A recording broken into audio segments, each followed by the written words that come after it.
Wa asa an tuhibbu syai'a wa huwa syarrul lakum. Surah Baqarah ayat 216. Maksud dia abang, boleh jadi kamu suka akan sesuatu padahal ia buruk bagi kamu. Abang, ayat ni yang sangat deep sebenarnya. Sebab siapa je tak suka apa yang kita nak kan? Mestilah kita benda yang kita nak tu mestilah kita suka. Sebab tu kita kejar, betul tak? Tapi abang, bukan semua benda yang kita kejar tu adalah milik kita. Itu yang Allah SWT nak didik hati kita supaya kita sentiasa beringat yang Allah SWT yang maha berkuasa dan dia yang menentukan siapa yang akan dapat ataupun apa yang kita layak untuk dapat. Sebab kita hanyalah manusia biasa abang.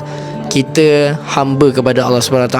Natijahnya hendaklah kita sentiasa berdoa kepada Allah, memohon apa yang kita nak tu.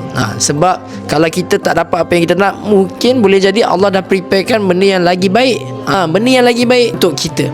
Jadi abang, sama-sama kita teruskan berdoa. Jangan putus doa, jangan putus harapan, dan jangan pernah kita sesekali sangka buruk terhadap takdir Allah SWT. Ingat abang nak cari dekat mana? DN Signature HQ, penuhi rumah dengan kalimah apa-apa Allah nombor 1.